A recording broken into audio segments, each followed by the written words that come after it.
we're going to have a debate on whether or not taxation is theft. My name is Radu. I'll be the moderator. And alongside, we have Cristian Năsulea from the University of Bucharest and IES Europe. Tudor Smirna from the Bucharest University of Economic Studies and the Mises Institute, Romania. Florin Bondar from Agora, just a second. I did not do my homework correctly. From Agora is Consulting, and Cristian Păun from the Bucharest University of Economic Studies. Unfortunately, Bogdan Glovan is not here, but we could, I don't know, FaceTime him or something like this, if anyone is in the mood for that.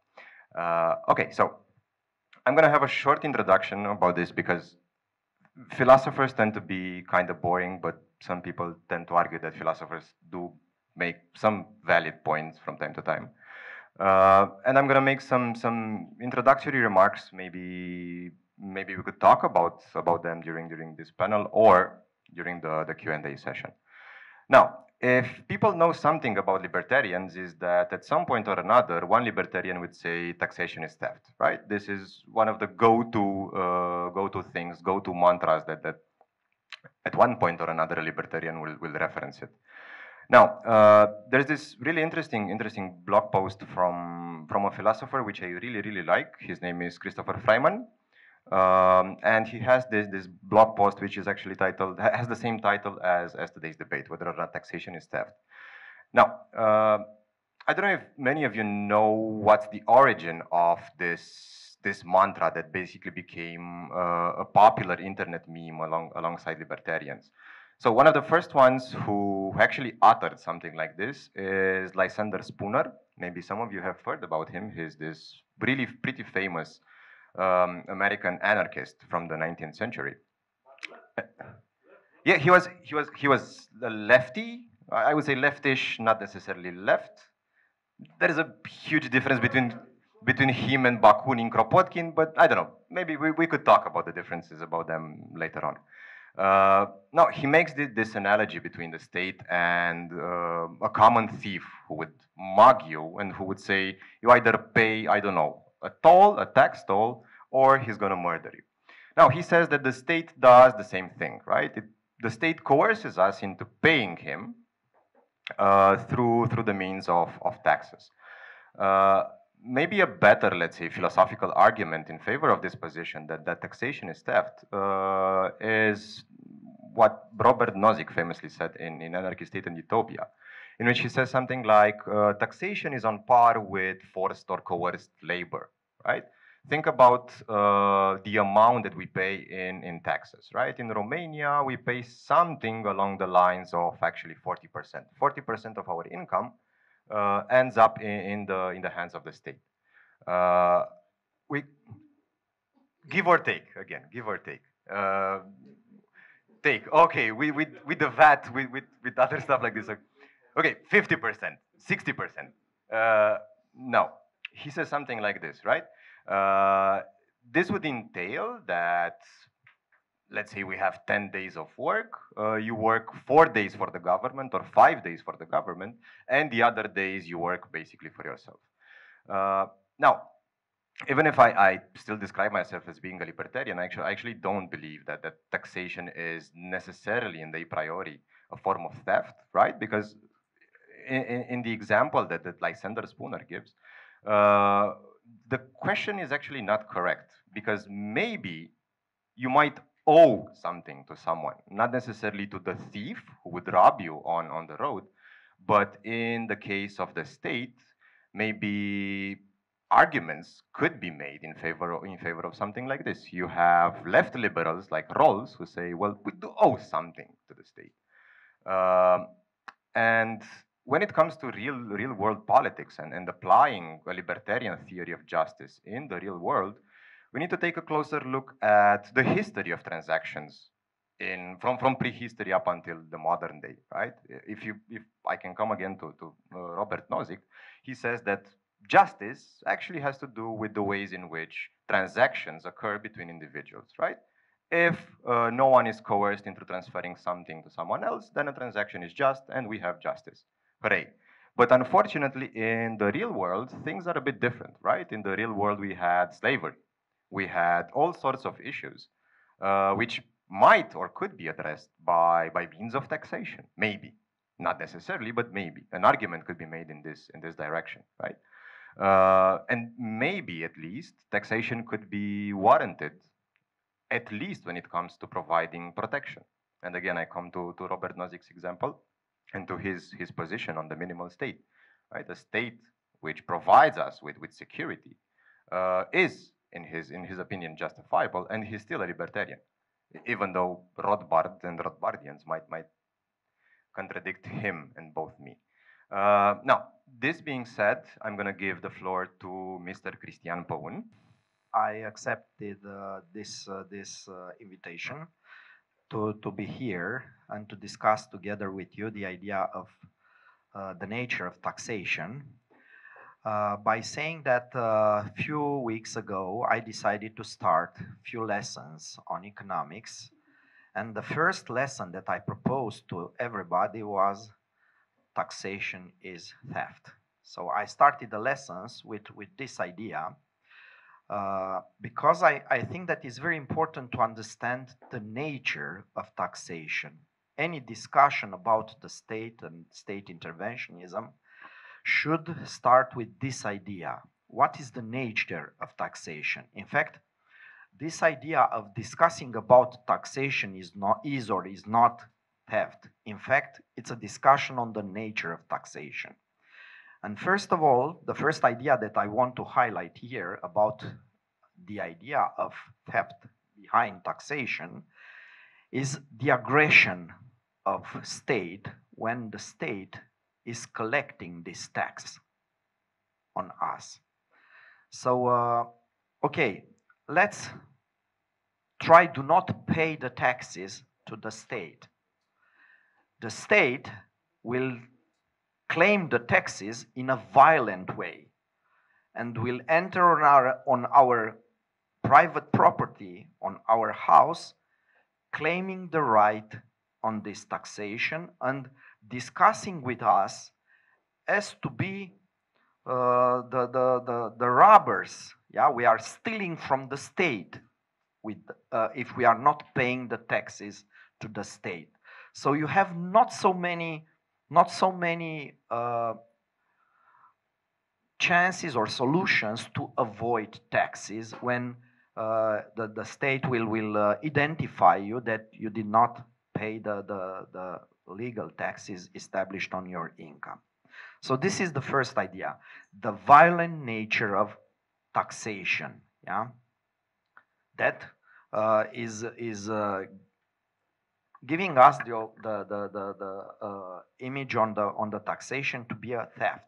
It's against our private property. So the state is taking our money, and of course the explanations about doing this is covered, is packed in different ways. Normally we are taxed because we should help people.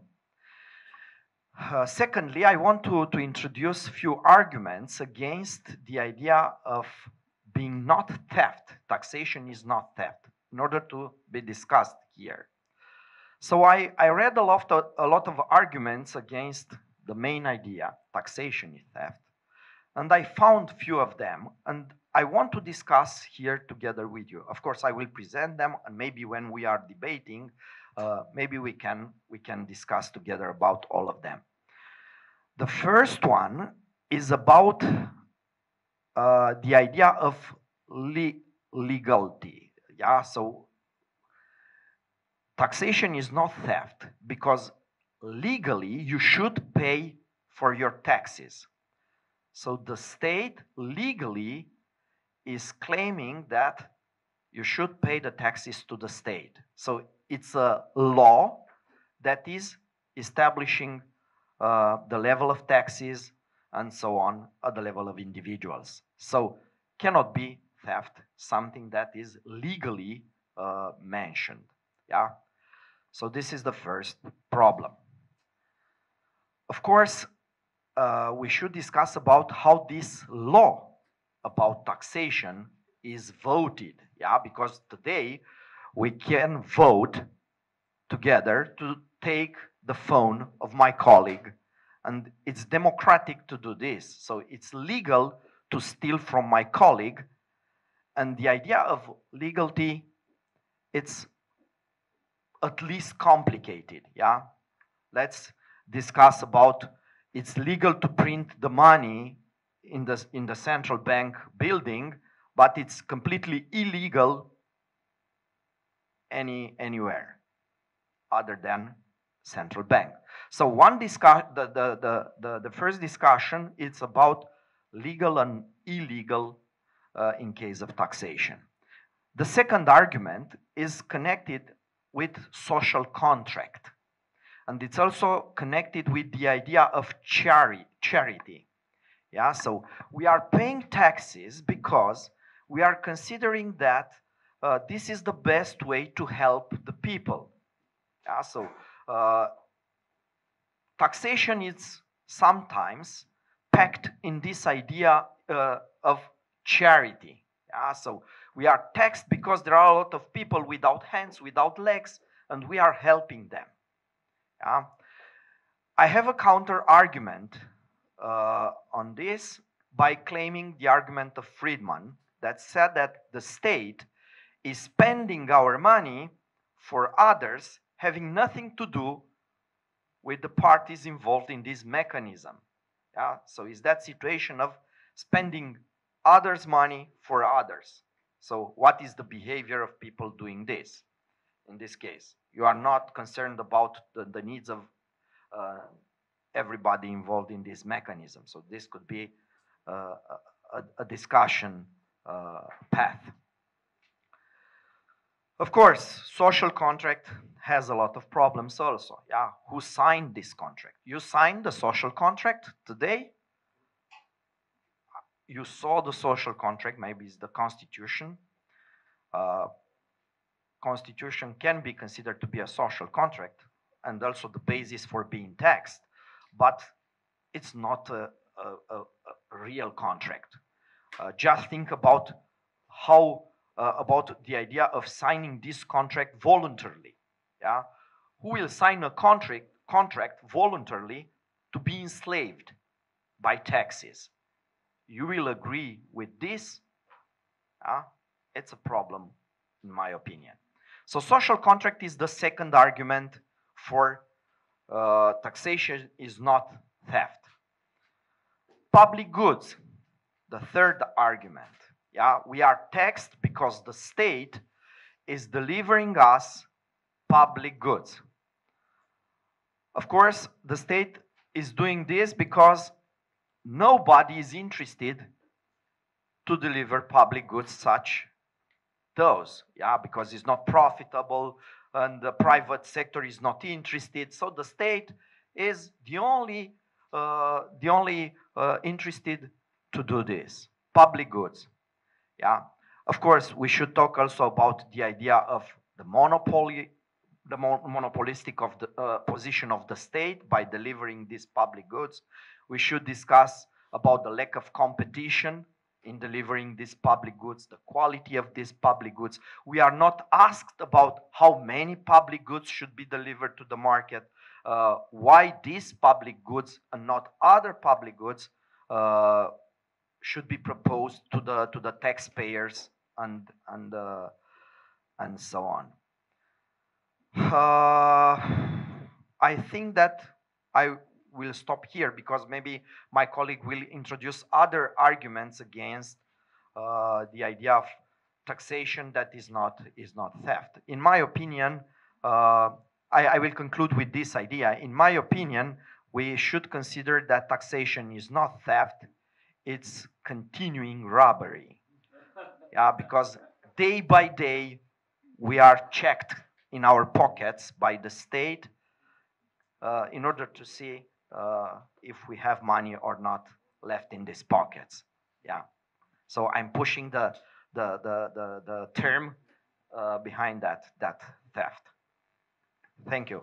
The good thing about being early in the game is that you still have a lot of the arguments available to you to pick on. I just realized that I wanted to be last, but then last year when I was last, everybody said everything I was going to say by the time my turn came around. Um, in this particular case, for this topic, that wouldn't have happened, because the argument that I usually make about taxation is one that my philosopher friends, I think, absolutely hate.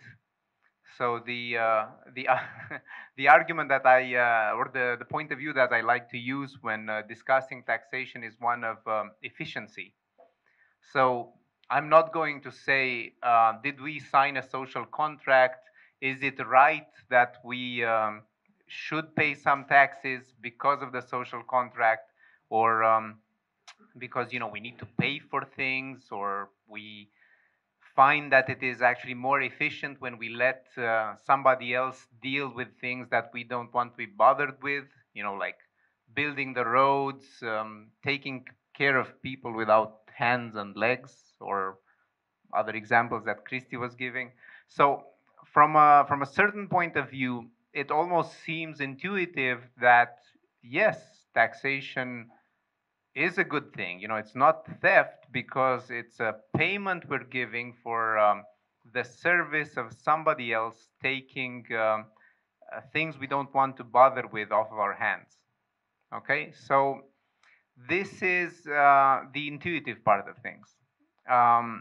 If we think about the state helping poor people without hands, or just poor people in general, then it also seems to be easier to make a stronger moral argument in favor of taxation, because helping poor people is nice, right? I mean, the fact that my tax money gets used, in theory, to help poor people live better lives should help me achieve that warm, fuzzy feeling in my soul that I'm doing something nice for the community. Not by actually doing anything nice for the community, but just because, I'm giving money to other people so that they can do nice stuff for the community. Well, from where I come from, from an area where we look at investment efficiency in particular a lot, the big question I have is, okay, maybe it's even moral that we should pay tax so that tax money could be used for something. Is it efficient though? And there are actually two main things that I keep running into with regards to that. The first and very basic one is what we call in economics the deadweight loss of tax. I'm not sure if anyone here, or I'm not sure how many people here are actually familiar with the idea, or how many people have ever run into this concept. The concept of deadweight loss is very simple. Every time we introduce a tax on something, the total outcome of the productivity of society is diminished. So, in other words, when we think of the free market economic production system, we have this idea that at the price point, some money goes to the seller in the form of profit, and then the buyer also retains some money in the form of consumer disposable income, money that they were willing to pay for that product and that they didn't have to pay because the price was lower. Well, again, the logical thing would seem to be that if we introduce a tax, the seller will give up a part of their profit, the buyer will give up a part of their consumer disposable income, and society is none the worse for it. We just redistribute money, we take it out of the free market system, and then the state can use it to fix all of those things we were talking about before. Well, as it turns out, that's not actually true. So if you will take the time to look into deadweight loss, what we find is that from a mathematical point of view, whenever we introduce a tax, we actually diminish the outcome of the market system. So any tax that we levy on economic activity actually leads to lower productivity overall. Every time we ask for a euro in tax, or a leu in tax, or whatever, we are actually stunning the growth of the economic system. So from the efficiency point of view, taxation, whether it is or it isn't theft, it is definitely inefficient. You know, it's something that we should steer away from as much as possible, because it's not efficient. It's not good for the productivity of the system overall. Now, the second thing, and I'm going to go back to you know, the mechanism of how it works. So as Cristi was saying before as well, taxation is not theft because we elect these people, we put them in parliament, you know, we get them to go and be in the government so that they can govern, you know, they can do things for us in order to manage society, to manage the community, because we gave them the right to be there by voting for them, right? And one of the things they do, and they do this quite a lot, is that they decide on the amount of taxes that we're going to pay. You know, as soon as they get there, the tendency is that they will vote for more taxes, they will vote for bigger salaries for themselves, you know, they'll do what politicians usually do. Well, but is it not fair? I mean, we voted for them, you know, or one way or another, we expressed our agreement with the fact that they would go there and govern. Therefore, you know, if we just think of this basic mechanism, it would seem that taxation is in fact not theft, because it's just a normal outcome of the current political legal order that we have. You know, we vote for the guys, they decide on taxes, we gave our consent for those people to go and be in the parliament and in the government. Therefore, the decisions that they make with regards to tax are fair, right? Yeah, well, there are a few problems with that. That's what I was getting to. So, and the author that I would recommend you start from if you want to look into this logical path, one of my favorites anyway, because he makes a very easy point of these things, is actually Frédéric Bastiat. So if you look at some of Bastiat's essays, or you know, if you read the law, you will find a very simple explanation of why this very nice explanation of why taxation is fair doesn't hold water, essentially. You know, it's not a good explanation, and it's not really true, because in giving authority to the politicians to do things for us, we are not giving them permission to engage in what he calls legal plunder. We put them there to manage society for our benefit, but what they end up doing most of the times is they manage the tax system for their benefit. And you know, this is why, although intuitively it might seem that taxation is okay because the chain of events that lead to taxation seems to be justified by our decisions, in fact, it is not fair, because there are breaches of trust within the chain from the moment where we give the mandate to the politicians to tax, and the moment that they actually decide to tax, and they you know, they do it for self-interest rather than doing it for the benefit of a community. Thank you. The efficiency of taxation, in fact, the negative impact of taxation on the productivity, can be also connected with the cost of taxation, yeah, cost of collecting taxes, because the state is collecting the taxes and has a cost. This has a cost. And what the modern states did, they pushed the taxes from direct taxation to indirect taxation. So today, the majority of taxation is indirectly connected by the state by determining the companies, for instance, to collect the taxes on behalf of the state. VAT, taxation on labor, taxation on profits, and so on, are accounted by the companies, collected by the companies on their cost. So they increased the efficiency by, yeah, so this is a counter argument of them. Secondly, about the democratic control on the taxation. Taxes should be voted. We decided to have representatives that will vote for this taxation instead of us, and we vote for them. Inflation. Inflation is not voted. So it's a tax that is placed outside of the democratic voting system, because today this inflation, production of money, is decided by an independent institution, public institution, and it is outside of the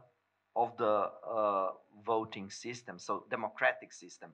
So we improved the taxation, we improved the theft by reducing the cost, and also by placing a part of this taxation today outside of the democratic control.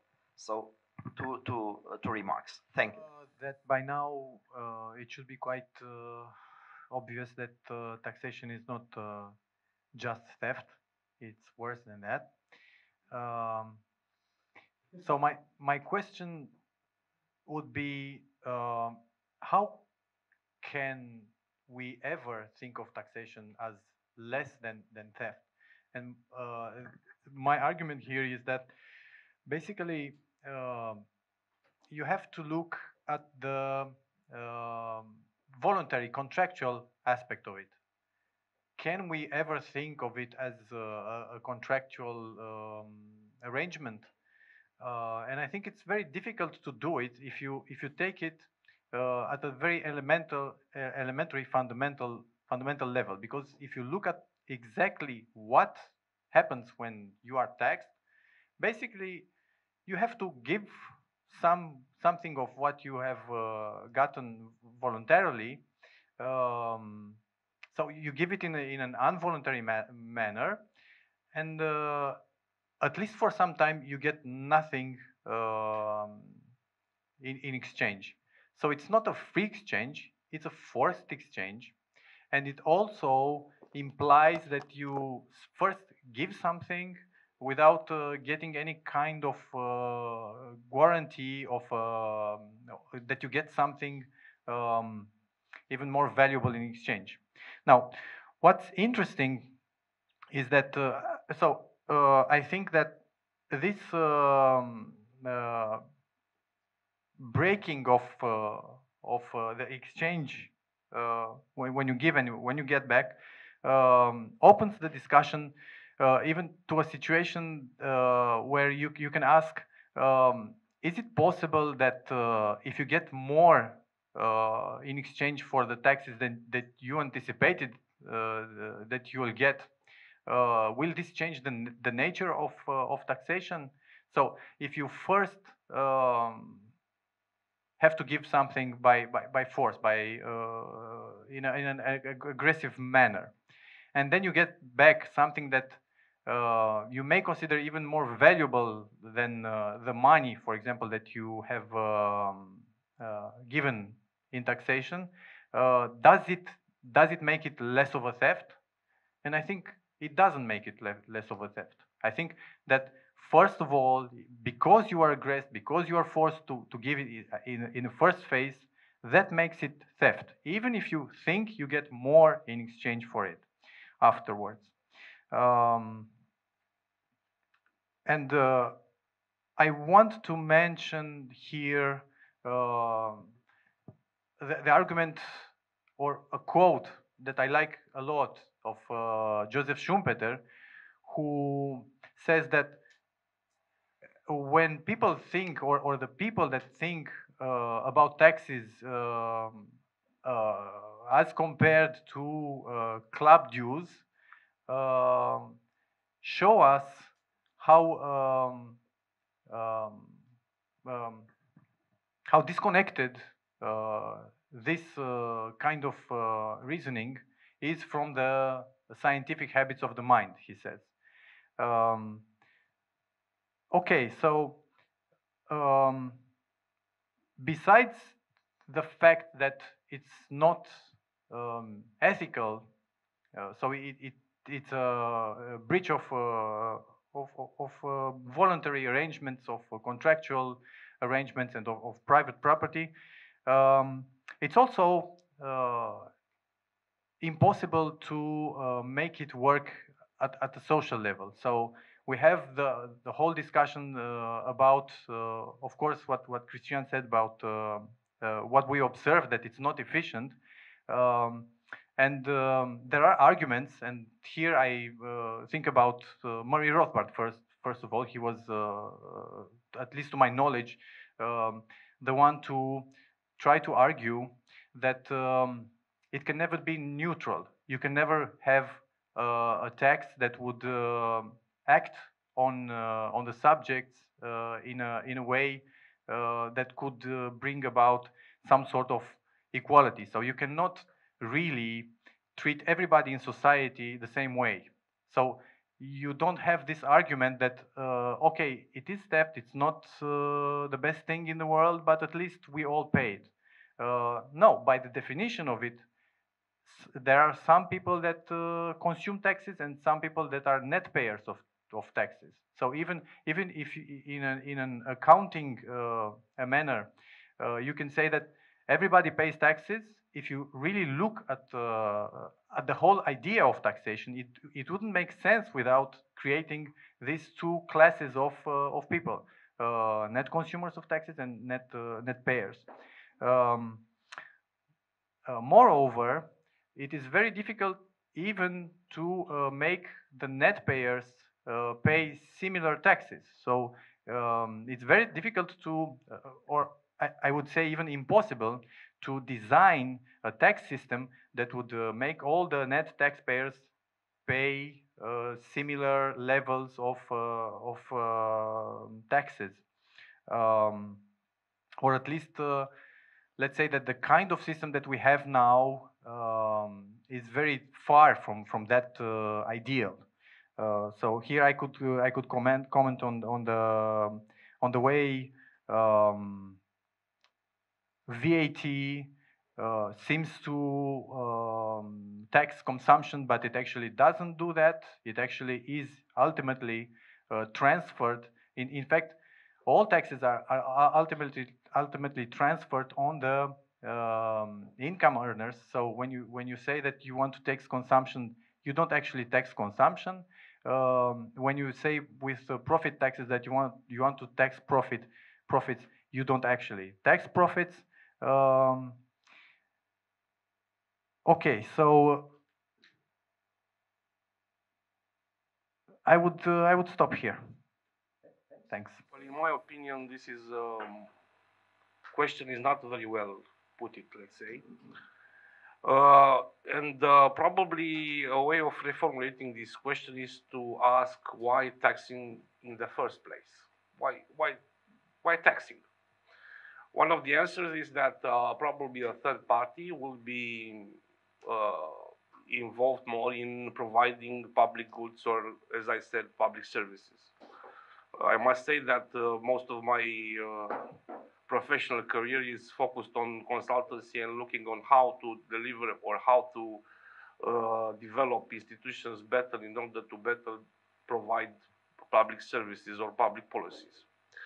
Actually, public policy is a theory which is focused on this part of the question: why taxing and how to make taxing more reliable and how to make the public services to be of higher quality. And one of the answers is that in most of the cases, at least in the first place, the answer is that public institutions are the ones which are ensuring the linkage between taxation and the public service as a result. So we have this third party, which can be considered as a public institution, which is providing the public services. So everybody needs public services. For instance, highways or utilities, these types of goods cannot be provided individually, so we need, at least in principle, of a third party which will provide these goods for us. Based on this idea, there are several waves of reforms during the history, in my view at least. All those reforms are focusing on how to improve those institutions so that this linkage is more transparent, is more efficient, and so on and so forth. So we have, in my view, a first wave of reforms, which is represented by the classical bureaucracy, Weberian classical bureaucracy, which is focused on institutions and provides certain regulations about how this institution should be functioning, what kind of rules they should follow, and so on and so forth. But the main aspect is that this kind of reforms are focused on centralizing, as it's seen in this very easy picture to see the centralization kind of reforms. Then we have the second, let's say, wave of reforms focusing on the same institutions, which is related to what is called the new public management reforms, which obviously are based on rational choice theories, which is political science more than public policy. And those reforms were initiated in the late 60s and are still on even these days. The third wave of reforms is the one which is referring to the digital reforms. And is focusing also on institutions, because those reforms are started with the invention of internet. This is the first kind of reforms which, in my view, is not the consequence of the theoretical approach, but the consequence of technical innovation, and leads to the way the citizens are linked to those institutions, to those third parties. Those institutions are becoming more transparent. The citizens are asking more from them. So taxation, it's becoming more easy to identify, to assess, and to value or not. The fourth waves of reforms, which is a very interesting one, and we will see why I think it's interesting, is that basically these blockchain reforms, as I call it, and which is referring to public institutions as well, practically eliminate the issue of taxation. So in what public services are concerned, at least some of them, and I have to stress the fact that all these reforms are either at the very beginning, there are no answers for every question you may have regarding the relation between the citizen or public institute or the third party providing the public services, or how the taxation should be better developed, or how the way the services are paid, and so on and so forth. All those answers are not, there are no answers for all those questions yet. Most of the literature in this, in my view, most of the literature regarding this issue is related to the cryptocurrency, which is, as you know, probably Bitcoin. But behind the Bitcoin, it's this technology, which is very interesting and very fruitful for with what we call now public services, which are mostly provided by government. And I will argue why this is important, and why the issue of taxations is no more interesting at all. So we don't have to ask ourselves if taxation is theft, because it's not about that.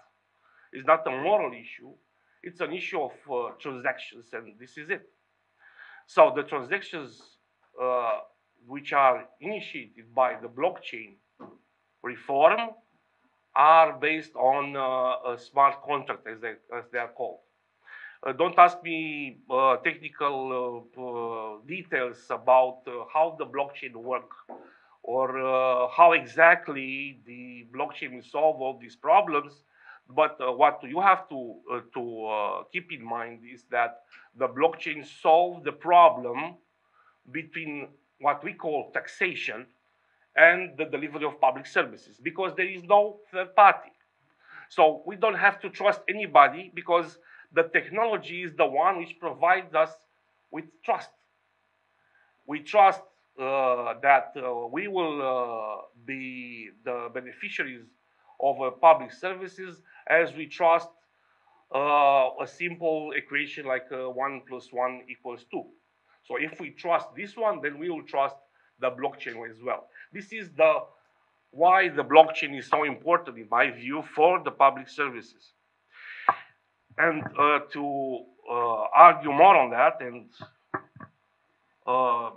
trying to show you why it's so important nowadays, these kind of reforms, you have here a map. A map which is, in my view, quite relevant. Why is relevant? Because it presents three types of blockchain programs referring to public services worldwide. So we have one type of programs, the one in blue, only exploration, research, and strategy. Then we have proof of concept, prototyping. This is the second type of programs. I'm not sure if you are able to see it, but believe me that I'm correct. And the third one is in development or live. These are the most important ones. Even you will see that most of them are exploration.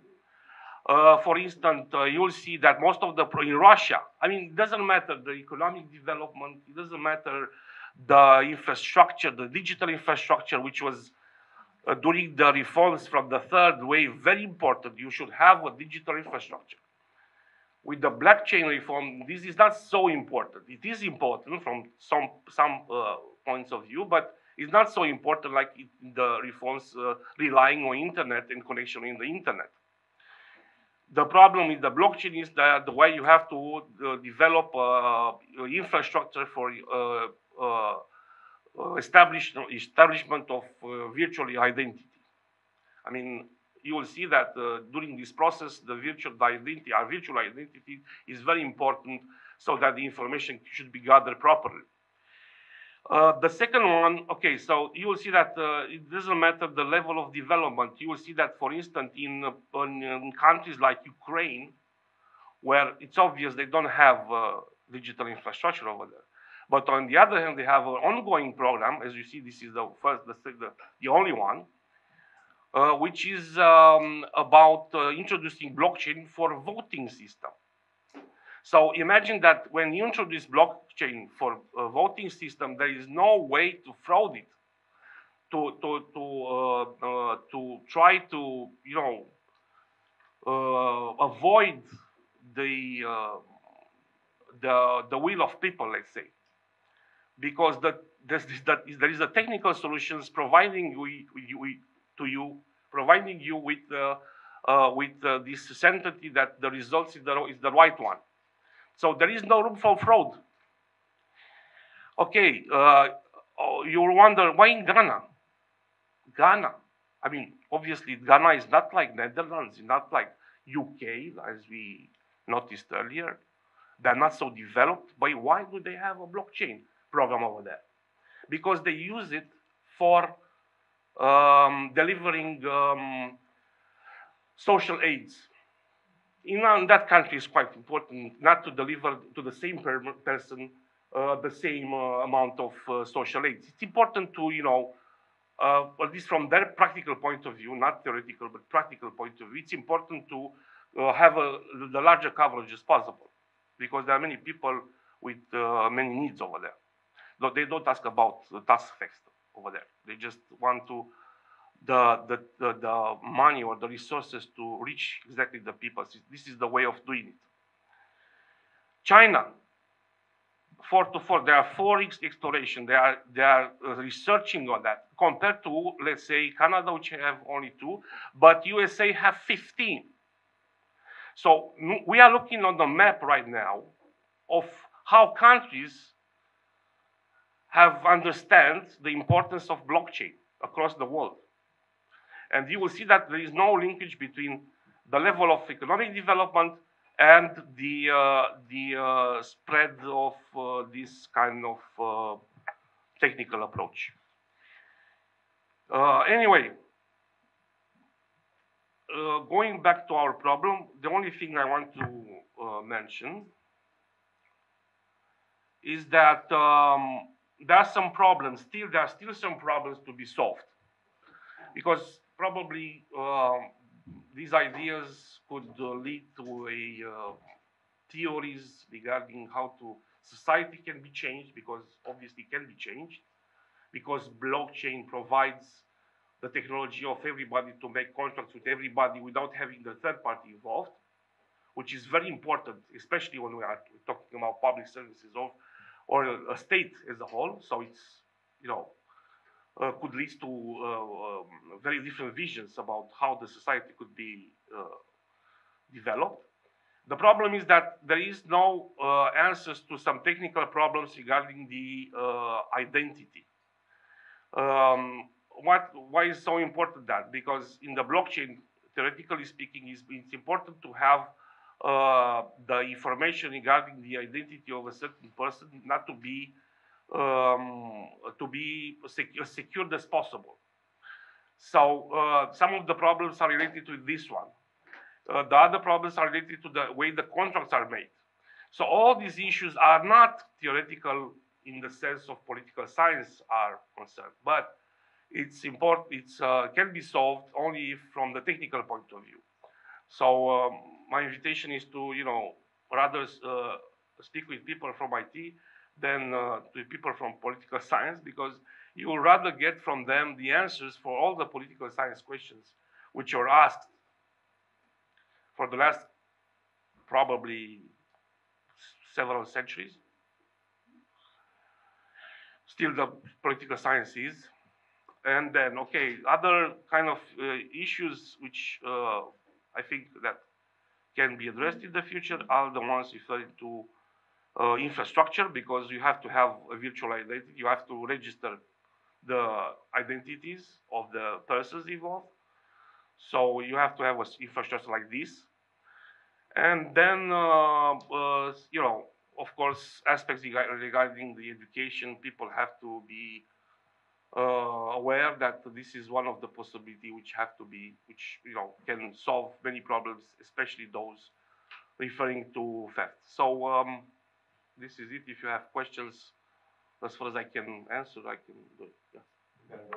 I have the privilege to address one comment and other maybe questions or debating themes for the subject.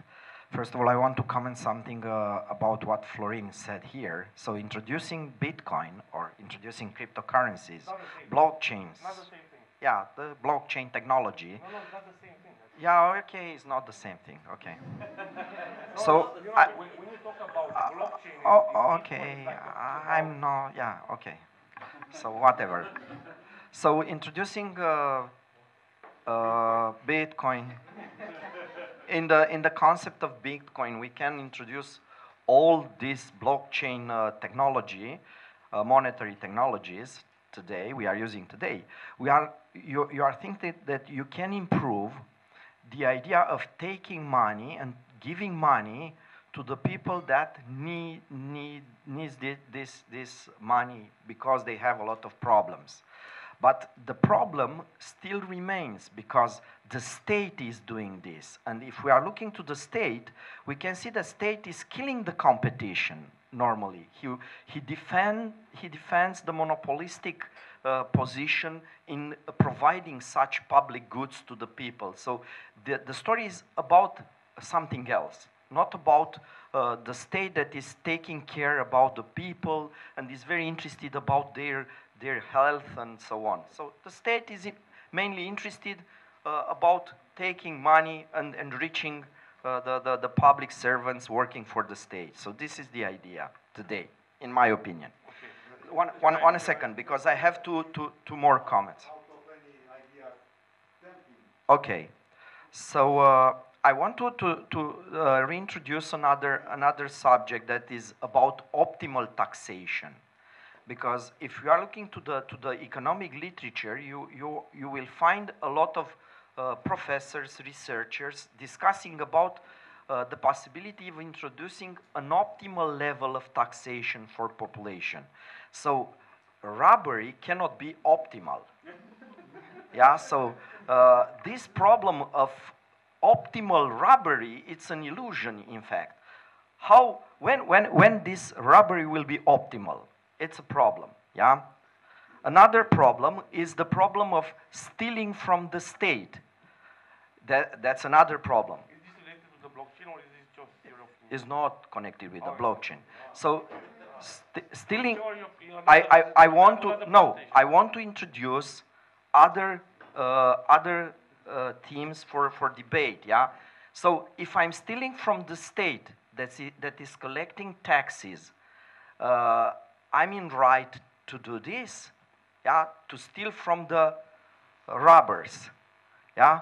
What is the problem in this case? Because a lot of people is saying, okay, corruption means to steal money from robbers. So it's okay with this, you are okay with this. And another question, it's about, yeah, cooperation between robbering schemes.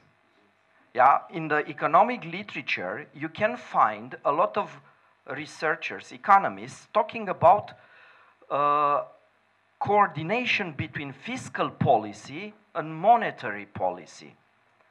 Meaning that we need to introduce this cooperation because this is better for the society. Printing more money and taxing fresh money printed by the other institution. So normally, this coordination is increasing the negative effects of this robbery, yeah, that is taxation.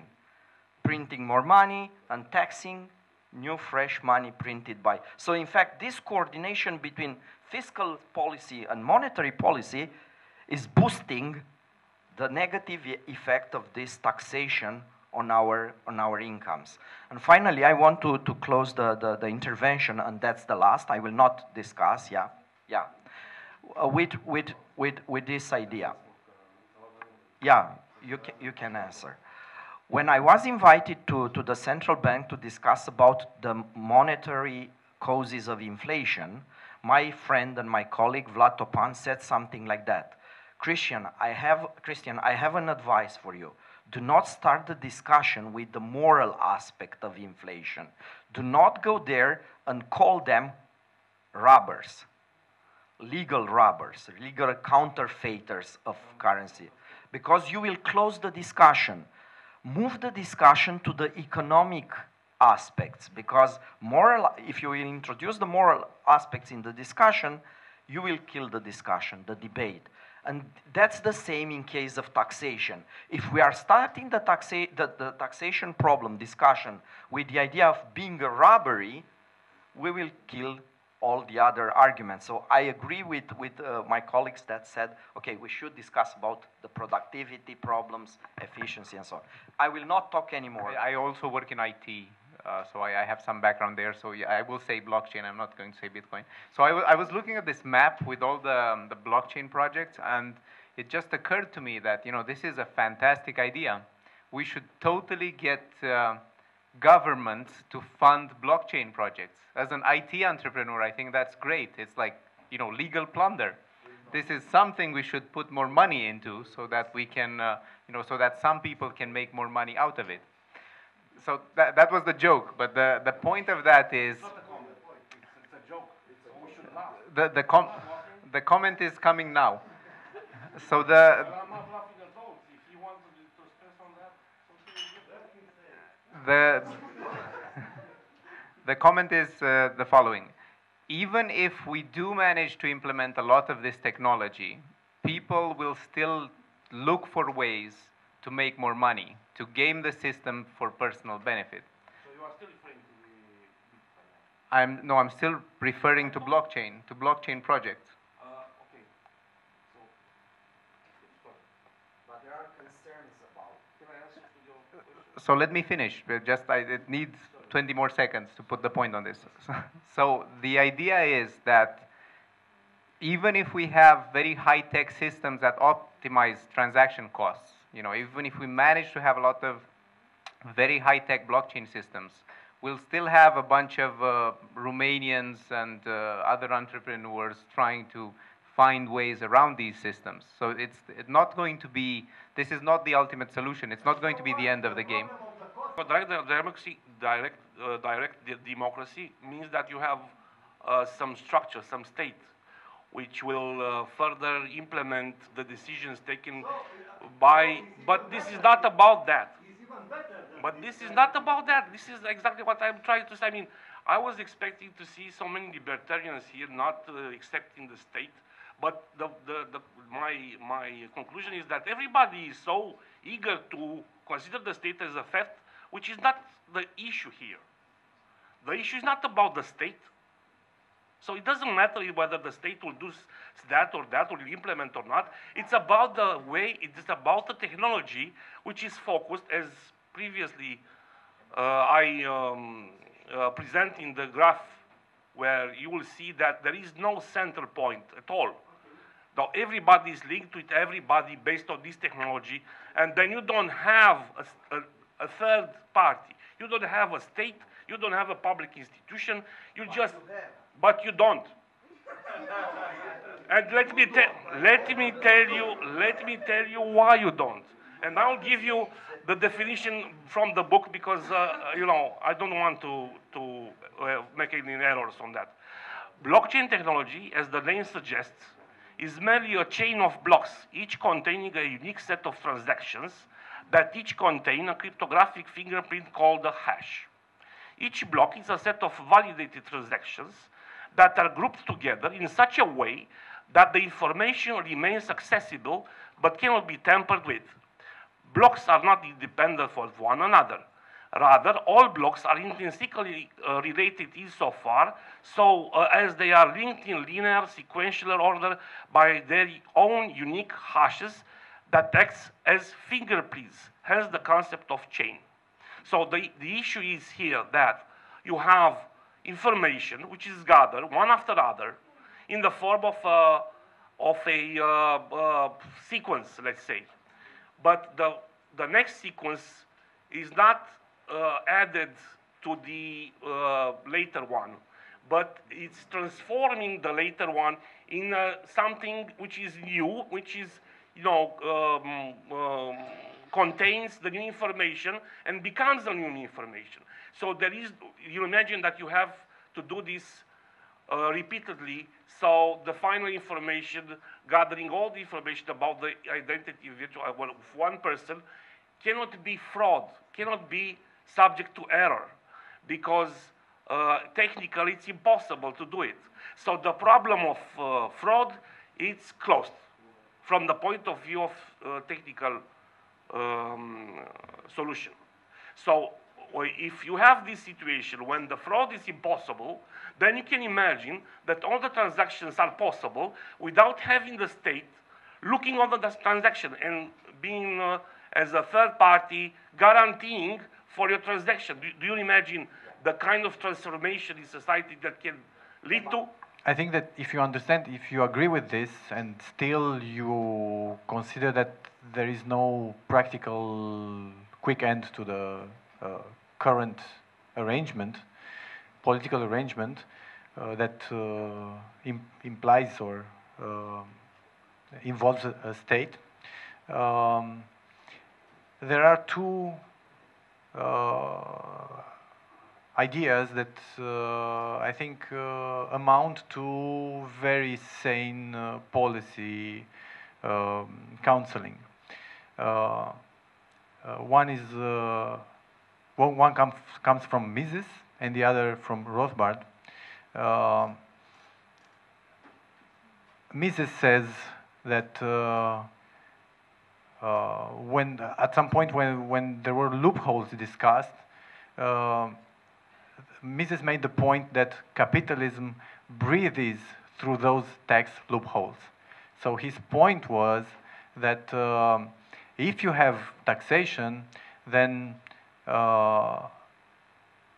it's not a goal to make it very systematic, to make it very coherent, because through tax loopholes it is possible for different participants in the whole market economy or in society to optimize, to reduce their tax burden and thus to really produce for the market and create efficiencies. So replace, minimize taxation basically.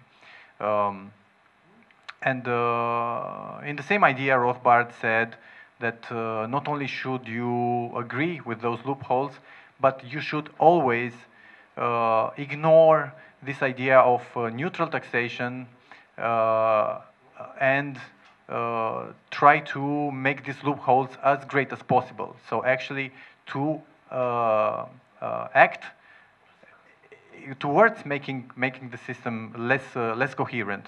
And his specific expression was to drive a Mack truck through those loopholes. Okay, thank you. And you know, for once, I'd like to hear a politician saying, you know, we cut cost on something. We gave up on some things that we were doing that did not work. I don't want to keep hearing, we're going to hire 5,000 more people to try and do this. We're going to go and do that. I just want to hear a politician say, you know, for you, we saved some money so that we can give you back the tax that you've paid. I will be very short. When I'm reading articles in various journals about that coordination between fiscal policy and monetary policy, I'm imagine two robbers that are discussing together in order to cooperate to steal from my house. And one of them is saying, okay, I'm going to the first floor, you are staying on the ground floor, and we are looking always on the windows in order to see if somebody will see us. So in fact, it's the perfect cooperation between robbers, and is maximizing the damages on us. Before introducing fiat money, the only way to tax the people was those taxation. Yeah. So and that was a problem, because when you are taxing a person, you should go there, you should knock on his door, and you should say to him, okay, I'm here to collect some money from your pockets because I need this money for that and for that and for that. So you should justify the robbery, and you should collect by yourself by looking in his eyes about being taxed, about taxing that person. How to make the government issue good regulation. There is a policy which is called better regulation. Better regulation, which was issued in the Anglo-Saxon countries, are focusing on how to prepare the regulation in order to have a reliable and transparent one. So the main point is how to link the tax, what is come from, because it's easy to say, okay, I'm not going to tax the work, I'm not going to tax many things, but on the other hand, I'm introducing other taxes. Because it's obviously that I have to fill some gaps because I have some spendings to cover, so I have to get money from somewhere. So I'm going to tax, but it doesn't matter, because you know, if I am a leftist, I will say that, you know, this tax is good because it provides money for that thing, that service. If I am on the right wing, I will say no, it's not good because naturally taxing is theft. But between those kind of approaches, ideologically kind of approaches, you have this, which is, you know, in my opinion, the most honest one. Just to be transparent and to be sure that your regulation, it's able to make the link between the taxes, which is the money, and the services provided. So if you focus on that, you will see that there is a whole range of. Yeah, the counter. You know, isn't it actually better if the state pays money so that poor kids can get an education, so you don't run into people who can't read or write or do basic math? And you know, again, the idea is maybe the answer to that is yes, it might be better if we as a community get together, put the money together and let the state do it. But the problem with the calculation of efficiency is that we can't run the numbers. It's actually impossible to crunch those numbers and figure out when it's okay to do it and when it is not. And also, it's a data problem, again, when we are saying, okay, the theft in the Romanian medical system is part of the transactional cost. Again, I agree with you. But when does the... When does the cost become too great? I mean, what is okay? Is it okay if doctors take 10% on the side? Is it okay if they get 30 on the side? Is it okay if it goes to what was happening in the Republic of Moldova when it was 80% on the side? I mean, what is the level that is acceptable in transactional costs in this way? And again, going back to the fact that we can't actually compute the data anyway, so it's just a philosophical question ultimately. To the extent that the state supposes centralization, we have this very powerful argument that you cannot have calculation. So your problem about having a calculation is that it's impossible to solve. Second, I think so you cannot really compare two alternatives. One where you have completely free market, and the other where you have the state, because it's very difficult to calculate the impact of the state. But on the other hand, you can have ex-ante arguments before calculation that the market is superior. The question is it possible to have a market in some cases or not? And then we get into discussions about public goods, externalities, and so on. Is it the case for public goods? Do we have special types of goods that are different than other goods, and because of that they cannot be offered freely on the market or not? I would say no. So from my point of view, there is markets can solve every social need imaginable, be it protection of property, defense, not to speak of course, healthcare, education, and so on. I would when you say that Rothbard is confused and so on, I would reply repeating the quote from Schumpeter to you. And to Florin, I want to make this for him. I want to make this point. So it's very nice that blockchains, this whole technology that opens up to a polycentric solution to problems. But my question is, looking at this map, how many of these implementations are really open polycentric implementations? Because usually what the state does is not letting nodes adhere to the blockchain freely. So this means that usually it's again blockchain with a statist twist. So it doesn't solve anything. The state is there.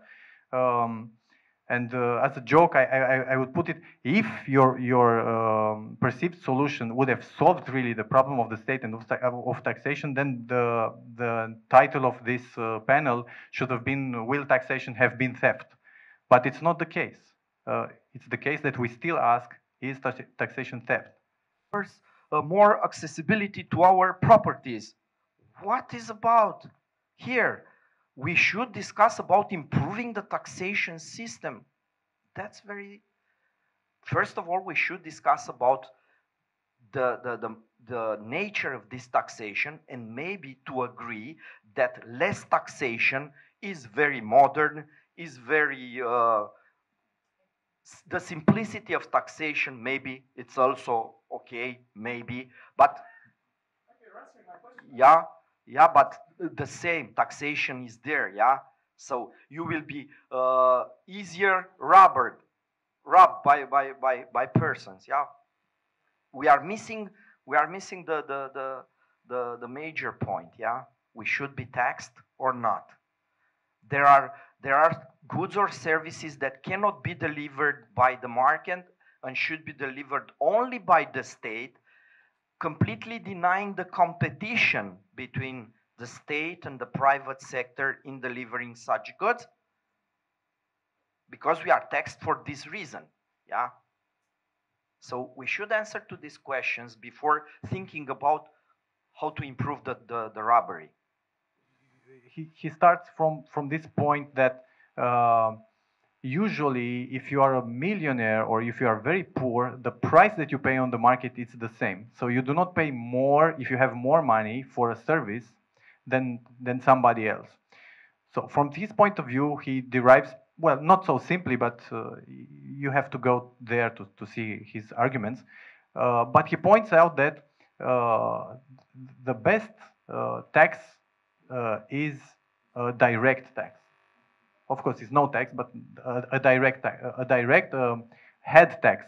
So you need to tax people like this in equal nominal values.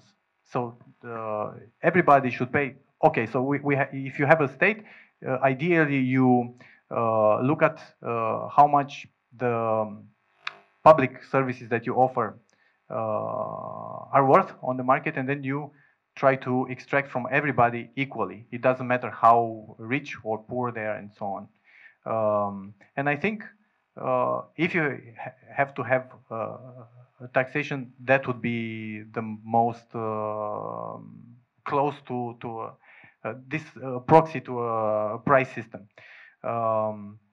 Is it new? Is it innovative? No, it's not. But you don't have to always.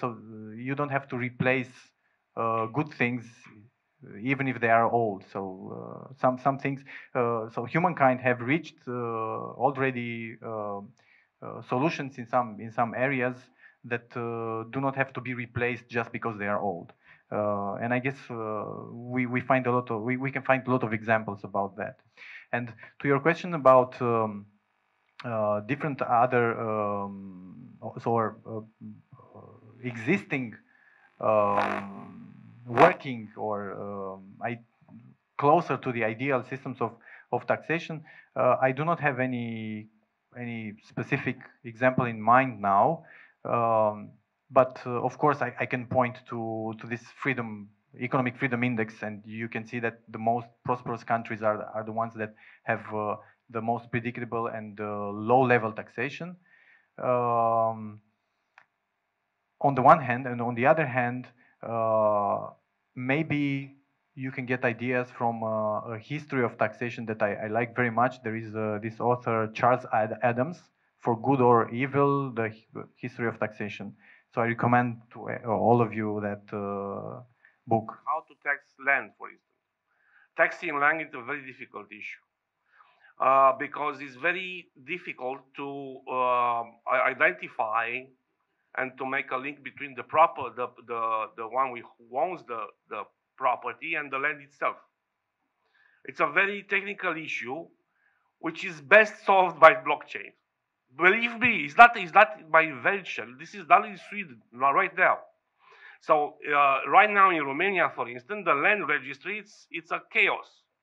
They have a project involved in place in development right now for a couple of years, and they're not able to finish it because it's very difficult being so many owners, landowners, one after another, and there were no registry of them. Then it was difficult. Now it's difficult to tax the land, which is, you know, I'm not talking taxation is, in my opinion, it's bad, but it's not about bad or good here. I'm not talking about. It's not. I'm not talking about moral.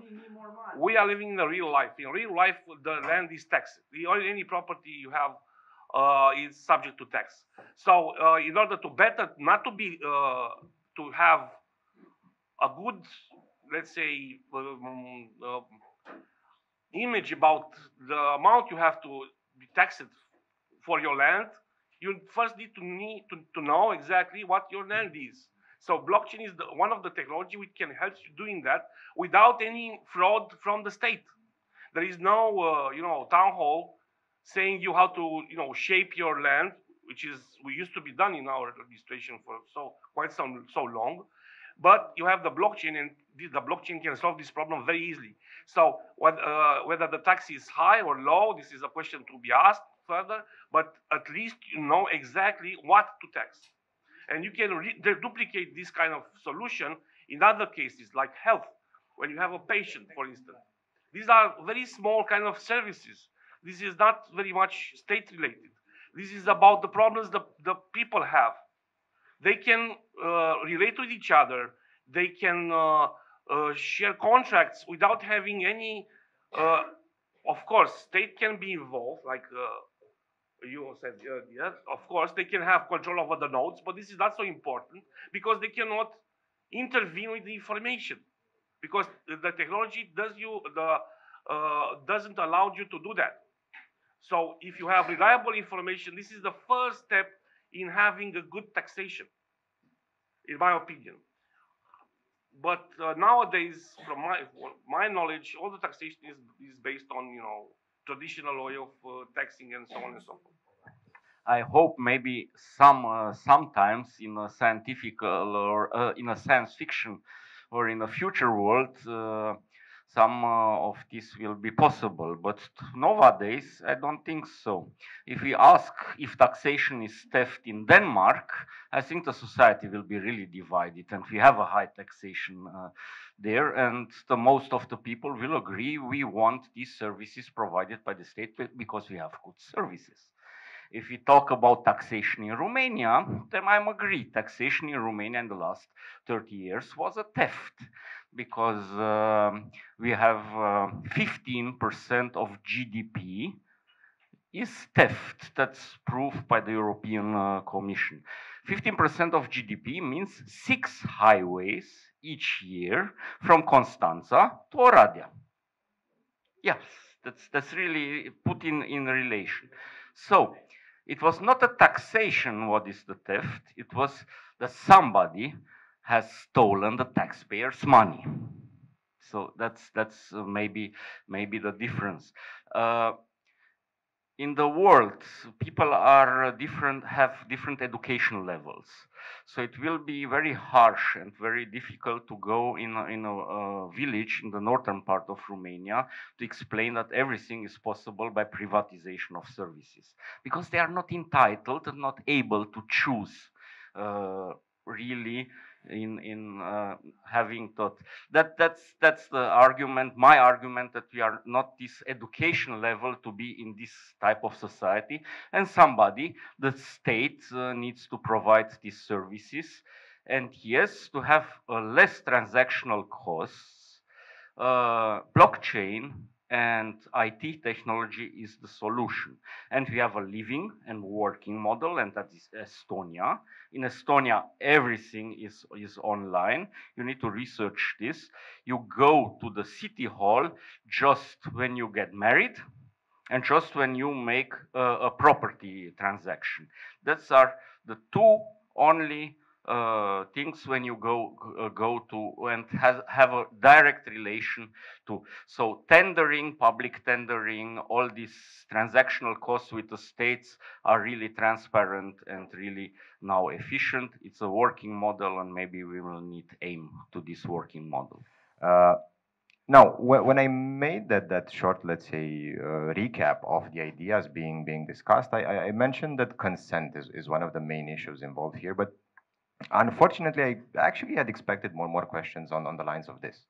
Because again, theft involves a non-consensual transaction, right? You don't willingly give your wallet or something like this to a potential thief. You're coerced by the fact that someone is endangering your life or endangering certain physical parts of your body. And what Raimar earlier said was quite interesting, right? Let's just make like a small poll. Who amongst you would pay willingly his or her taxes for, I don't know, what the Romanian government provides us, namely security, let's say? No one? No one? Okay, then this school is basically useless. I mean, you're already libertarian, so I mean, what go preach to the public. Yeah, but in Denmark or in 10 months. Yeah. Now, one of the things which I find problematic actually is that this argument is not popular, unfortunately, maybe. And it might not be popular because at least some people, maybe a majority of people, actually think that taxation is not theft. They do go to, I don't know, vote, for example, and voting involves in one way or another ways of basically distributing public money, right? They might feel, or they might have a problem with the ways in which money are distributed, but they do agree with the rules of the game, so to speak. So maybe we should focus, I guess, we as libertarians more on arguments having to do with efficiency, right? Is the way in which our government spending our money efficient? Well, no, it's not, right?